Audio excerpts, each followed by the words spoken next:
Upacara peringatan HUT Infanteri ke-74 digelar di Lapangan Merdeka Kabupaten Muara Enim. Peringatan HUT Infanteri ini sebagai momentum TNI untuk dapat semakin mempererat kemanunggalan bersama rakyat.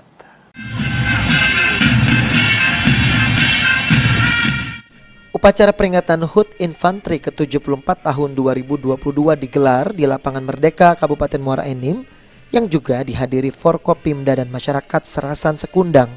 Inspektur upacara dipimpin langsung oleh Danrem 2 Sriwijaya, Brigadir Jenderal TNI Izak Pangemanan, dengan diawali pemeriksaan pasukan upacara.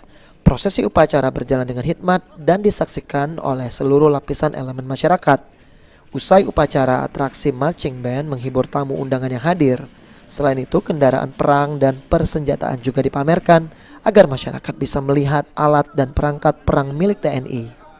Brigjen TNI Izak Pangemanan menegaskan kalau peringatan HUT Infanteri ini sebagai titik balik anggota TNI untuk menghargai perjuangan para pejuang terdahulu yang hanya menggunakan persenjataan sederhana untuk mengusir penjajah, agar rasa kecintaan terhadap negara tetap terjaga untuk melindungi tanah air dengan segenap jiwa dan raga. Selain itu, ini merupakan momentum TNI untuk lebih dekat dan semakin menunggal bersama rakyat. Rakyat merupakan pilar terakhir perjuangan bersama TNI. Dari perayaan atau peringatan Hari Ulang Tahun Infanteri ini adalah untuk mengingatkan kembali kepada kita, khususnya Korps Infanteri, bahwa dulu kita pernah berhadapan dengan suatu pertempuran yang tidak imbang.